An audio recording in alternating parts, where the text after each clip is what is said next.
오늘 설교의 제목은 주님께 드릴 최고의 선물입니다. 사랑하는 여러분, 하나님께서 우리에게 받고 싶은 최고의 선물이 있다는 것 아십니까? 여러분, 하나님을 만나 뵙게 될 때 하나님께 드릴 어떤 좋은 선물을 준비하고 계십니까? 하나님께서 우리에게 받고 싶은 최고의 선물은 실은 나 자신입니다.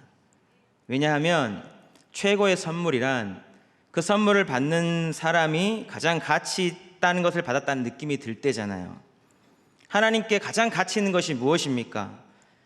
당신의 아들 예수님의 피로 값주고 산 바로 저와 여러분입니다. 범죄함으로 죄로 오염된 우리, 도저히 하나님께 어떤 선물로 드려질 수 없는 나를 하나님께 드려질 가장 귀한 선물 되게 하시기 위해서 하나님은 예수님을 우리 가운데 보내주셔서 구원의 은혜를 주시고 구원받은 하나님의 자녀가 되게 해주셨습니다. 또한 하나님께 드려질 최고의 선물로 준비되도록 하기 위해서 그것도 살아있는 모델이신 예수님을 우리 가운데 보내주시고 그와 함께 거하게 함으로 그를 닮을 수 있도록 해주셨습니다. 그렇기 때문에 우리가 예수님을 믿고 예수님을 더욱 닮아갈 때 그렇게 해서 변화된 나 자신이 하나님께 드려지는 최고의 선물로 준비될 수 있다는 것입니다. 그래서 우리가 이 땅에 살면서 예수님을 모델 삼아서 그를 더욱 닮아가는 것이 얼마나 중요한 일인지 모릅니다. 저희 아버지는 고등학교 교사하셨습니다. 제가 초등학교 저학년 때쯤 아버지께서 여고에 근무를 하셨는데 그 아버지께서 근무하시는 여고를 한번 아버지랑 함께 가게 됐습니다. 운동장에 딱 들어갔는데 한 여고생이 창문을 열고 저를 보더니 소리쳤습니다. 와, 이종국 선생님 붕어빵이다. 그 소리를 듣고 모든 옆에 있던 여고생들이 저를 보려고 창문을 다 열고 저를 쳐다봤습니다. 저를 쳐다보면서 일제히 막 까르르 웃으며 난리를 치면서 손을 흔들면서 소리를 쳤습니다. 진짜 붕어빵이다. 저는 후에 생각했습니다. 저희 아버지 유전자가 정말 강하신가 보다. 왜냐하면 저는 어렸을 때 교회에 있으면서 늘 어디 가든 아버지랑 붕어빵이다라는 말을 정말 많이 들었기 때문입니다. 그런 제가 커서 결혼을 하고 또 자식을 낳고 길러보니 저도 아버지 못지않게 유전자가 강하다는 사실을 깨닫게 됐습니다. 왜냐하면 저는 아무리 봐도 잘 모르겠는데 사람들이, 우리 교인들께서 하시는 말이 우리 집 막내가, 그것도 딸이 저랑 너무 똑같이 생겼다는 거예요. 제 아내가 그러는데 막내 딸이랑 제 아내랑 어떤 권사님들 계시는 곳에 우연찮게 들어갔는데 거기 계신 권사님께서 제 딸을 보자마자 농담 삼아 그러시더라는 겁니다. 아유, 이근우 목사님 오셨습니까? 제 아내도 가끔씩 깜짝깜짝 놀란다고 해요. 저랑 제 딸이 너무 닮아가지고. 근데 저는 잘 모르겠습니다. 그래서 진짜 닮았는지 안 닮았는지를 시험해보고 싶었고 실험을 해보고 싶었습니다. 그래서 어느 날 그 막내 효원이랑 저랑 단둘이만 차를 타고 어디를 가게 됐는데 그때 효원이에게 아무 표정이나 한번 지어봐라. 아빠가 한번 따라해보겠다. 우리가 얼마나 닮았는지 비슷한지 한번 보자 하면서 표정을 하면서 셀카를 찍었습니다. 그런데 정말 놀랍고 신기하게도 이 안면 근육의 구조가 얼마나 똑같은지요. 연습을 해보지도 않고 그냥 바로 아이가 하는 거를 제가 따라해봤는데 그 표정이 붕어빵 같이 그대로 연출되는 겁니다. 사진을 하나 보여드리도록 하겠습니다. 비슷합니까? 비슷하나요? 자, 안면 근육이. 다음 사진. 비슷하나요? 저 미간의 주름까지. 다음 사진요.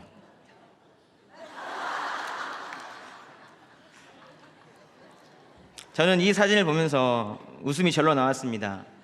저렇게 눈에 보이는 근육까지도 저렇게 닮아 있다면 눈에 보이지 않는 내장의 속의 근육까지도, 정말 세포 모양까지도 닮았겠다라는 그런 생각이 들었습니다. 그러면서 제 자식이 저를 닮았다는 것 자체가 그냥 너무 기쁜 거예요. 사랑하는 여러분, 우리 하나님도 마찬가지 아니시겠습니까? 하나님의 형상을 닮아 만들어 놓은 우리잖아요. 만들어 놓고 보시기에 심히 좋았다 하신 우리입니다. 비록 죄 짓고 하나님의 형상이 어그러졌고 그 영광을 잃어버렸지만 다시 우리가 예수님을 통해서 하나님의 형상을 회복해 나아갈 때 누구보다 기뻐하시는 분이 바로 우리 아버지 하나님이시라는 것입니다. 그 하나님의 형상을 회복한 우리의 모습이 바로 하나님이 기뻐 받으실 만한 최고의 선물이 된다는 겁니다. 오늘 본문을 보시면요, 어떻게 우리가 그 주님을 닮을 수 있는지 그 과정과 그 모습을 잘 묘사해 주고 있는데요. 오늘 본문의 4절에 보니까 그리스도는 하나님의 형상이니라 이런 말이 나옵니다. 즉 예수님이 우리가 하나님을 닮게 되는 그런 모델이라는 거죠. 또 4절에 보니까 그리스도의 영광의 복음의 광채를 비치지 못하게 한다. 이걸 방해하는 세력이 또 있다는 겁니다. 6절에 보시면요, 하나님의 영광을 아는 빛을 우리 마음에 비추셨다고 했습니다. 이 예수님을 통해서 예수님의 복음의 빛이 우리 가운데 비춰질 때 우리가 그 예수님을 바라볼 때 예수님을 닮게 된다는 것입니다. 그리고 이 다음에 7절부터 따라 나오는 말씀을 통해서 이 예수님을 닮은 모습이 어떤 모습인지가 따라 나오게 됩니다. 그 말씀을 통해서 우리는요, 이 모습이 바로 하나님의 형상을 회복한 모습이구나, 이런 모습을 가질 때 하나님이 우리의 모습을 보고 참으로 기뻐하시겠구나라는 것을 알 수가 있게 된다는 것입니다. 오늘 본문의 말씀을 통해서 우리가 예수님을 닮은 모습이 어떤 모습인지 알 수 있는데 그걸 두 가지로 한번 봐보겠습니다. 첫 번째는요, 어떤 고난이 오더라도 그 고난보다 크신 우리 안에 계신 주님으로 인해서 넉넉히 이기는 경험을 하는 자가 된다는 것입니다. 오늘 7절 말씀을 같이 한번 읽어보시겠습니다. 시작. 우리가 이 보배를 질그릇에 가졌으니 이는 심히 큰 능력은 하나님께 있고 우리에게 있지 아니함을 알게 하려 함이라. 여기서 보배가 나오고 질그릇이 나옵니다. 보배는 하나님의 형상이신 예수 그리스도이십니다. 질그릇은 이 땅에서 언제든 고난당할 수밖에 없는 우리를 비유적으로 표현한 단어입니다. 질그릇 같은 인생, 그 존재 자체가 흙이에요. 그래서 늘 언제나 연약하면서 고난 가운데 있을 수밖에 없는 그런 존재, 세상에서 언제든 하찮게 여김받을 수밖에 없는, 이리 굴리고 저리 굴리고 누가 거들떠보지 않아도 그런 별 문제가 없어 보이는 그런 우리를 표현한 겁니다. 이게 우리의 본래의 모습이라는 것입니다. 살아오시면서 여러분 크고 작은 고난을 당하고 있습니다. 그리고 언젠가 결국 완전히 깨어져서 죽음에 이를 수밖에 없는 그런 존재, 질그릇, 이게 바로 우리의 가진 존재적 본성이라는 말입니다. 그런데 이 보배를 질그릇에 가졌다. 이 질그릇 안에 보배이신 주님께서 하나님의 아들 예수 그리스도께서 담기셨다 했습니다. 그 주님이 어떤 분이십니까? 우리가 당하는 어떤 고난보다, 우리가 당하는 이 땅의 최고의 고난보다 더 큰 고난을 당하신 분 아닙니까? 그러나 그 고난에 파묻히지 않으시고 죽음까지 이기고 부활하신 분 아닙니까? 그 주님이 우리 안에 거하신다면 우리가 아무리 질그릇 같은 인생이라 할지라도 어떤 고난도 그를 함몰시킬 수 없게 된다는 겁니다. 왜냐하면 우리 안에 계신 주님을 그 고난이 함몰시킬 수 없기 때문입니다. 그래서 고난이 찾아왔지만 그 안에 계신 주님으로 인해서 그 고난도 넉넉히 이기게 하시는 그런 놀라운 은혜를 경험하게 해주신다는 겁니다. 이것을 심히 큰 능력이라고 했어요. 7절에 보시면 이는 심히 큰 능력은 하나님께 있고 우리에게 있지 아니함을 알게 하려 함이라. 이기게 하시는 하나님의 능력이 내 안에 있어서, 내 안에 계신 예수님의 안에 있어서 그것을 알고 경험하게 해주신다고 말씀하십니다. 그래서 이 다음 8절과 9절이 따라 나오는 거예요. 우리가 사방으로 우겨쌈을 당하여도 쌓이지 아니하며, 아멘 아닙니까? 답답한 일을 당하여도 낙심하지 아니하며, 박해를 받아도 버림받지 아니하며, 거꾸로뜨림을 당하여도 망하지 아니하고. 주님도 그런 고난을 당하셨지만 그 주님께서 절대 그 고난에 함몰당하지 않으신 것처럼 우리도 그 예수님이 우리 안에 있을 때에 이런 은혜와 능력이 있음을 경험하게 된다고 말씀하십니다. 이것이 바로 주님이 그 안에 계셔서 주님을 닮은 자의 모습이라고 말씀하십니다. 사랑하는 여러분, 능력의 주님이 질그릇 같은 내 안에 계셔서 나를 붙들고 계시며 죽음을 이기신 주님의 부활의 권능이 저와 여러분 가운데 있다는 사실을 믿으실 수 있기를 주님의 이름으로 축복합니다. 오늘 본문에서 말씀하시는 예수님을 닮은 또 다른 두 번째 모습은요, 이 고난의 고난을 견디는 수준에서 넘어서 예수님을 위해서 기꺼이 고난의 자리로 들어가는 그런 모습을 보이게 된다는 것입니다. 우리 본문 10절과 11절 말씀을 또 같이 한번 읽겠습니다. 시작. 우리가 항상 예수의 죽음을 몸에 짊어짐은 예수의 생명이 또한 우리 몸에 나타나게 하려 함이라. 우리 살아있는 자가 항상 예수를 위하여 죽음에 넘겨짐은 예수의 생명이 또한 우리 죽을 육체에 나타나게 하려 함이라. 10절에서는 항상 예수의 죽음을 몸에 짊어진다고 했고요. 11절에서는 항상 예수를 위하여 죽음에 넘겨진다고 했습니다. 여기서 말하는 예수의 죽음이란 단순히 육체적 죽음을 의미하는 것이 아닙니다.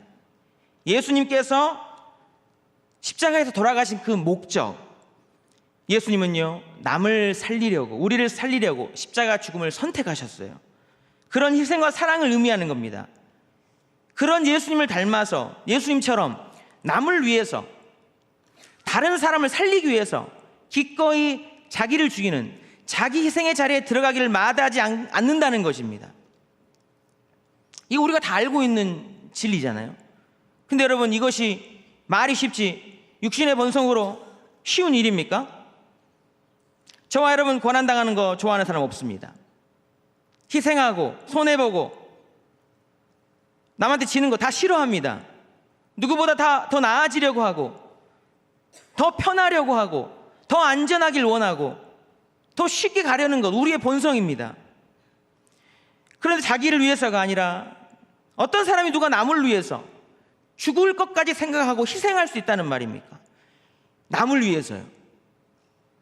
인간의 자연적 본성으로는 불가불가한 일이라는 것입니다. 어떻게 이런 일이 가능하게 되는가? 이렇게까지 할 수 있게 되는 것은요, 그 안에 목적의식이 분명해졌기 때문입니다. 다시 10절 11절을 보시면요, 밑줄 그은 부분, 예수의 생명이 우리 죽을 몸에 나타나게 하려 함이라. 목적이 분명하지요. 예수의 생명이 또한 우리 몸에 나타나게 하려 함이라. 11절에 보시면요, 예수의 생명이 또한 우리 죽을 육체에 나타나게 하려 함이라. 두 번 반복했습니다. 예수의 생명이 나의 죽을 몸, 죽을 육체에 나타나게 하려고 그렇게 할 수 있게 된다. 나는 이 죽을 몸, 질그릇, 언젠가 질그릇으로 허망하게 끝나버리지 않고 하나님께 드려질 고귀한 선물로 남고 싶다라는 것입니다. 그런 목적의식이 분명한 거예요.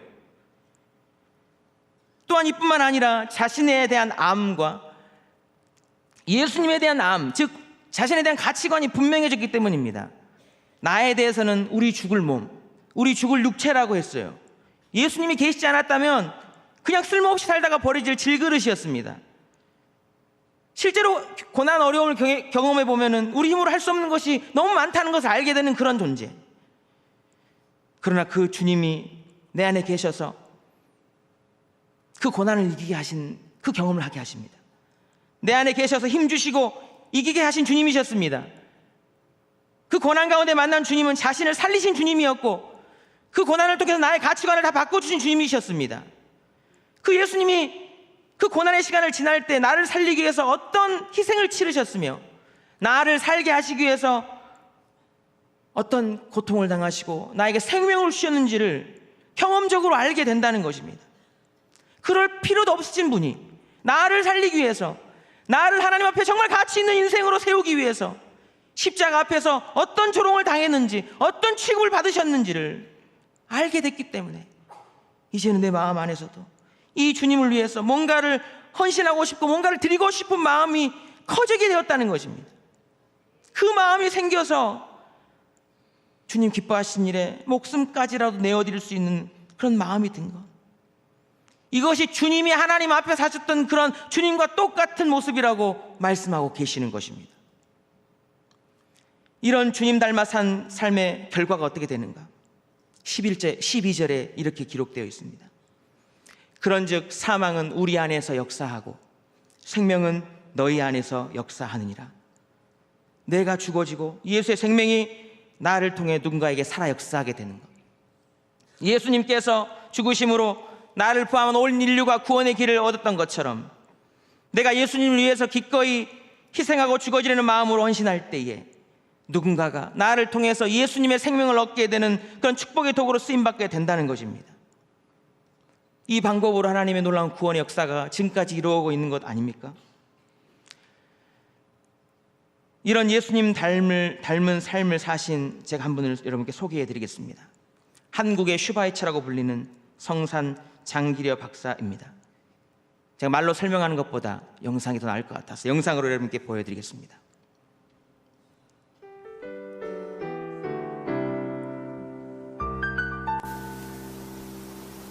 나는 치료비가 없어서 의사의 진찰을 받지 못하고 죽는 환자들을 위하여 의사 일을 하려고 결심하였다. 그래서 의사가 된 날부터 지금까지 치료비가 없는 환자를 위한 책임감을 잊어버린 적은 없었다. 나는 이 결심을 잊지 않고 살면 나의 생애는 성공이요. 이 생각을 잊고 살면 실패라고 생각하고 있다.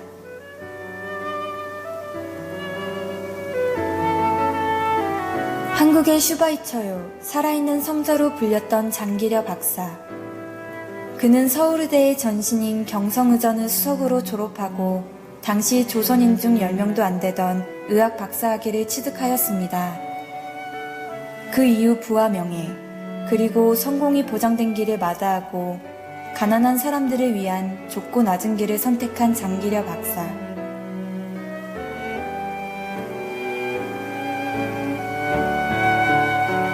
평양연합기독병원에서의 바쁜 업무 중에도 자신의 월급을 털어 빈민촌을 돌아보며 무의천 진료를 하였고 그의 부인은 석바느질로 생계를 꾸려가며 남편을 도왔습니다. 해방 후 주기철 목사님이 섬기시던 평양 산정현교회에 출석하며 신실한 믿음을 가지고 장로로 세움을 받은 장기려 박사는 주일 성수를 철저히 지키며 충성되이 교회를 섬겼습니다. 그러던 중 1950년 한국전쟁이 일어나고 1.4 때 환자를 돌보는 와중에 부인과 5남매를 평양에 남겨둔 채 국군의 요청으로 부상자들을 돌보기 위해 둘째 아들만을 데리고 월남하게 되었습니다. 당시 전쟁의 피해로 고통받는 피난민과 가진 질병으로 죽어가던 가난한 환자들을 위해 부산에 천막을 치고 복음진료소를 세워 무료 진료를 시작하였습니다. 하루 200명이 넘는 환자를 진료하며 전기도 들어오지 않아 촛불을 켜놓고 응급수술을 해야 하는 힘들고 열악한 환경 속에서 장기려 박사는 늘 하나님의 뜻을 구하며 쉬지 않고 기도하였습니다.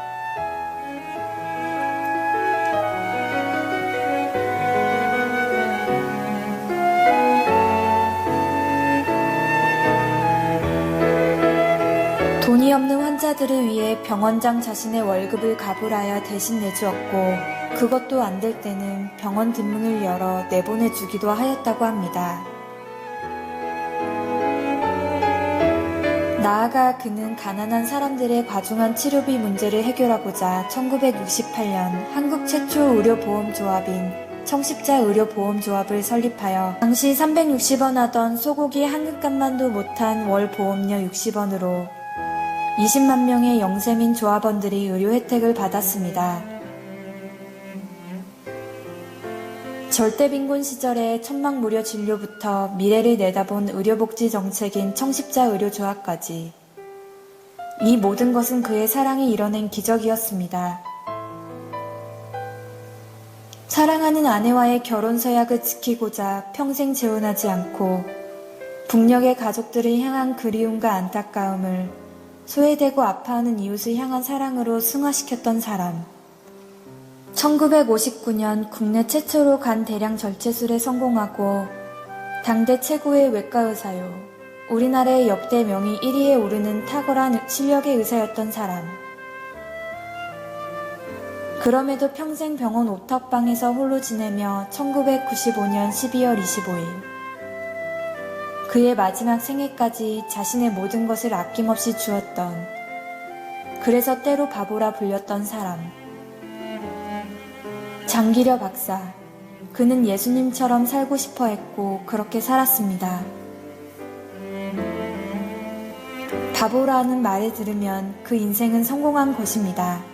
그리고 인생의 승리는 사랑하는 자에게 있습니다. 성산 장기려 박사. 사랑하는 여러분, 방금 영상에서 보셨듯이 그분은 믿음 생활 잘 하며 사셨는데도 전쟁으로 인해서 가족과 생이별을 하는 그런 뜻하지 않은 고난을 당하게 됐습니다. 아내와 5명의 자녀들 생이별을 하여 피난 생활을 한다는 것, 참 감당하기 어려운 고난이었을 것 같습니다. 그러나 그는 그 고난에 묻혀버리지 않았습니다. 왜냐하면 그가 당하는 고난보다 크신 주님이 그의 안에 계셨고 그 주님의 약속의 말씀이 그의 안에 살아 역사했기 때문입니다. 그는 믿었습니다. 내가 누군가를 도와주면 북에 남은 가족도 누군가의 도움을 받을 것이다. 내가 하나님이 기뻐하신 일을 한다면 하나님께서 내 가족을 지켜주실 것이다. 이 믿음이 평생 그의 버팀목이 되었고요. 피난자들이 모인 부산에서 그는 무료 진료소를 개소하고 그들을 지극정성으로 치료할 수 있게 되었습니다. 이것이 부산의 복음병원, 고신대 의과대학, 부산대 의과대학의 식초가 됐습니다. 북한에 남겨진 아내와 5 자녀들 어떻게 되었을까요? 하나님이 그들을 지켜주셨습니다.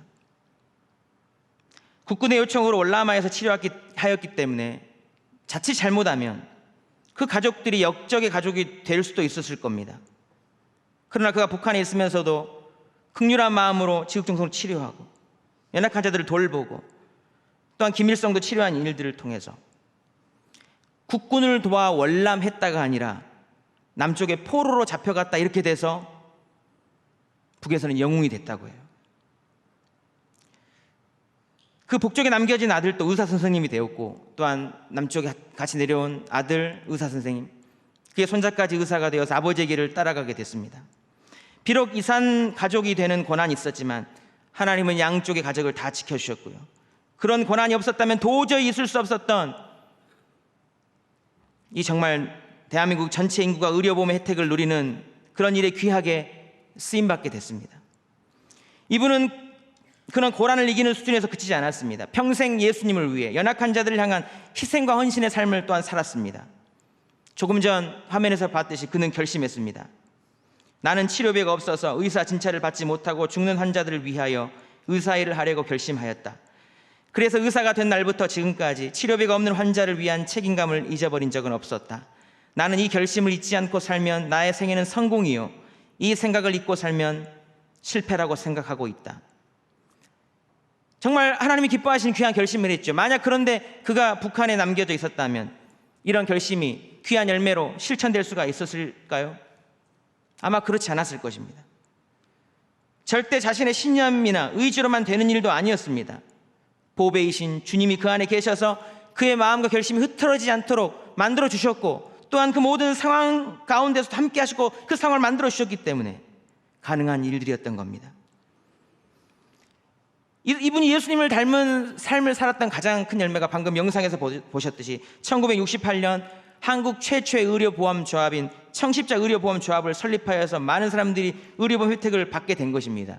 그러나 실은 이것도 시작하게 된 게 자기가 근무하고 있던 그 복음병원에서 의료비를 대신 내주다가 그 돈에 적자가 나니까 쫓겨난 겁니다.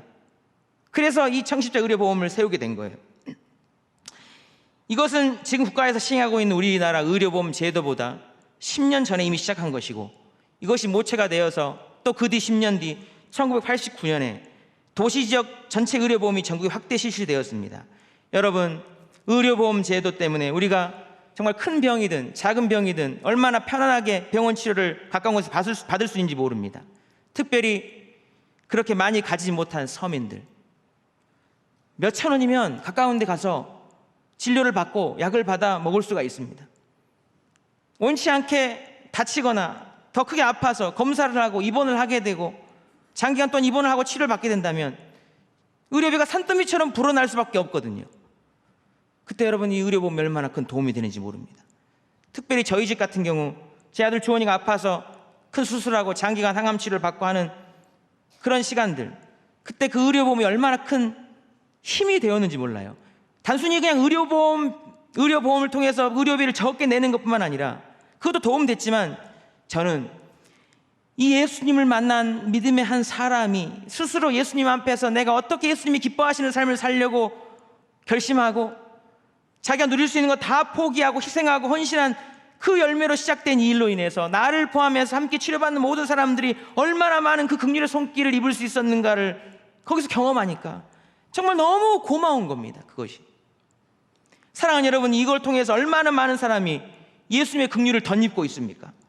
저도 그런 은혜를 누렸지만 정말 주변 병실에서 고통당하는 그 어린 아이들을 보면서요, 정말 그들이 알든 모르든 나와 같은 주님 믿는 그 한 분의 희생과 헌신과 주님 생각하며 자신을 쳐서 복종시켰던 그 일로 인해서 이런 은혜를 누리고 있구나 생각하니까 정말 눈물 나게 고마운 거예요. 하나님 어떠시겠습니까? 하나님은 너무 고맙지 않으시겠습니까? 얼마나 그 삶을 기뻐 받으셨을까요? 저와 같이 피부로 느끼시는 분도 계실 수 있지만 아마 대부분의 사람들이 이 의료보험 제도가 어떻게 시작됐는지도 잘 모를 수 있습니다. 그리고 이게 또 하나의 제도이기 때문에 나의 이익에 관련돼서 그냥 인간적으로만 쉽게 생각하게 될 거예요. 의료보험료가 한 300배가 차이 난답니다. 제일 적은 것부터 제일 많은 데까지. 어떤 사람들은 가진 것이 많아서 의료보험 많이 내는데 나는 혜택은 별로 못 받는다. 그래서 싫어하실 수도 있죠. 어떤 사람은 보험료를 아주 적게 내고 혜택은 한두 번 병원 가면 그 보험료가 커버될 정도로 다 이렇게 혜택을 받고 있는데도 그냥 그것이 당연한 일이라고 생각할 수도 있습니다. 어떻게 생각하든지 그것은 개인의 자유이겠지만 제가 분명하고 확실하게 말씀드릴 수 있는 것이 있습니다. 하나님께서 정말 많이 주셔서 의료보험료를 많이 지불하면서 남을 돕고 있든지 아주 적은 의료보험료를 내고 더 많은 의료 혜택을 누리고 있든지 우리 모두는요 병원비가 없어서 치료받지 못하는 사람이 없도록 해야 한다는 그 주님께서 그의 마음에 심어주신 그 긍휼의 마음을 가지고 평생 그 가족을 북에 두는 안타까운 현실 앞에서 집 한 칸 없이 살면서도 그 주님 앞에서 그 주님과의 약속을 지키기 위해서 평생 헌신하며 살았던 그 장기려 박사님의 예수님을 닮은 그 은혜와 긍휼과 사랑의 은총을 누리고 있다는 것입니다. 또한 그 뒤에는 그렇게 살 수 있도록 붙들어 주시고 힘 주시는 주님이 살아 계셨다는 거예요. 그와 함께 하신 하나님이 고난 중에도 그를 이기게 하셨고 하나님이 그와 함께 하셨고 도와주셨다는 것입니다. 다른 사람은 다 몰라도 같은 하나님, 같은 예수님을 믿고 있는 저와 여러분은 그것을 알고 있어야 된다는 것입니다. 사랑하는 여러분, 조금 전 영상에서 보셨을 것입니다. 장기려 박사님이 돌아가신 날이 1995년 12월 25일입니다. 예수님 태어난 날에 돌아가셨어요. 그 많고 많은 날들 중에 하나님이 분명히 12월 23일에 데려가실 수도 있는데 왜 하필 12월 25일인가? 그냥 우연의 일치라고 생각할 수도 있겠지만 저는 그렇게 생각이 됐습니다. 그의 삶 전체를 예수님의 가장 귀한 생일 선물로 받으신 것이 아닌가. 이분 때문에 얼마나 많이 예수님이 높아졌고요, 이분 때문에 예수님 모르더라도 얼마나 많은 사람들이 예수님의 긍휼의 은총을 덧입었고요, 이분 때문에 지금 한국의 거의 모든 대부분의 사람이 의료보험이라는 제도 안에서 예수님의 긍휼의 사랑에 동참할 수 있게 됐고 또한 수혜를 얻게 되었냐는 것입니다. 기꺼이 예수님을 위해서 고난을 당하려는 자를 통해서 하나님이 얼마나 많은 사람들에게 예수의 생명의 은혜를 누리게 하시는지를 이분을 통해 볼 수 있다는 것입니다. 얼마나 이분의 모습을 하나님이 기뻐하셨을까요? 예수님 닮은 그의 인생은 하나님께 드려진 최고의 선물이었습니다. 사랑하는 여러분, 우리는 어떤 삶을 살아야 하겠습니까? 여러분은 주님 앞에 설 때에 어떤 가장 귀한 선물을 드리려고 준비하고 계십니까? 우리는 장기려 박사님과 다 똑같은 삶을 살 수가 없을 겁니다. 우리를 향한 하나님의 계획과 뜻이 다르고요, 우리의 믿음의 그릇도 다르고요, 또한 우리가 처한 상황과 환경, 그런 모든 것이 다 다릅니다. 그렇기 때문에 똑같은 길을 갈 수는 없을 겁니다. 그러나 우리가 잊지 말아야 할 분명한 사실이 있습니다. 하나님은 질그릇밖에 안 되는 질그릇 같은 내 안에도 보배이신 주님을 넣어주셨다는 사실입니다. 우리도 우리 자신을 주님께 가장 귀한 선물로 드려야 할 때가 분명히 온다는 사실입니다. 사랑하는 여러분, 주님 앞에 서게 될 때에 쓰다 버려질 질그릇 그대로인 인생이 아니라 주님 받으시기에 가장 귀한 선물로 준비되어 하나님께 가장 귀한 선물로 드려지는 저와 여러분의 인생이 될 수 있기를 주님의 이름으로 축복합니다. 그러기 위해서 어떻게 해야 할까요? 오늘 본문 마지막으로 고린도후서 4장 6절 말씀을 다시 한 번 더 같이 읽겠습니다. 시작. 어두운 데 빛이 비치라 말씀하셨던 그 하나님께서 예수 그리스도의 얼굴에 있는 하나님의 영광을 아는 빛을 우리 마음에 비추셨느니라. 예수 그리스도의 얼굴에 있는 하나님의 영광을 아는 빛, 예수님의 그 얼굴, 빛을 비춰주시는 그 예수님을 바라볼 때에 우리가 보배이신 주님을 더욱 닮아갈 수 있다고 말씀하십니다. 사랑하는 여러분, 인생에 크고 작은 고난이 있을 때에 우리 안에 계신 보배이신 주님, 절대로 그 고난 가운데 함몰하지 않으시는 부활의 주님을 더욱 바라보는 저와 여러분의 삶이 될 수 있기를 간절히 바랍니다. 그 주님을 바라보심으로 넉넉히 기는 주님 닮은 자녀들로 사실 수 있기를 주님의 이름으로 축복합니다. 거기서 그치지 않고요, 더욱 나를 위해 고통당하신 주님의 십자가를 바라보심으로 더욱 주님 닮아서 나와 내 가족과 내 육신만을 위한 그런 이기적인 본성에서 벗어나 기꺼이 주님을 위한, 주님이 불쌍히 여기시는 사람들을 위한 헌신과 사랑의 자리에 동참하는 저와 여러분의 삶이 될 수 있기를 간절히 바랍니다. 그럴 때 주님 그러하셨던 것처럼 고난 넉넉히 이기게 하시고 주님을 위한 더욱 귀한 도구로 우리를 귀히 사용하여 주실 줄로 믿습니다. 단 한 번 사는 인생, 예수님 닮은 인생으로 살아 하나님께 가장 귀한 선물로 우리의 삶이 드려지는 그런 은혜를 누리는 저와 여러분의 삶이 될 수 있기를 주님의 이름으로 축복합니다. 시간 말씀을 의지하며 함께 기도하도록 하겠습니다. 사랑의 아버지 하나님, 그냥 두면 질그릇같이 굴려지다 버려질 인생인 저희 가운데 보배이신 예수님 보내주셔서 구원받은 하나님의 자녀들로 살아가게 해주신 것 진심으로 감사드립니다. 우리 안에 보배이신 주님이 계셔서 우리와 함께 하신다는 사실을 늘 기억하며 혹 고난이 있다 할지라도 믿음으로 승리하는 저희들 되게 하여 주시옵소서. 특별히 나는 하나님께 드려지는, 하나님 기뻐하시는 가장 귀한 선물이라는 사실을 기억하며 평생 주님 닮아가기를 소망하며 힘쓰는 자들로 살아가는 은혜가 있도록 성령님 우리의 삶을 은혜 안에 붙들어 주시옵소서. 감사드리며 예수님의 이름으로 기도드리옵나이다. 아멘.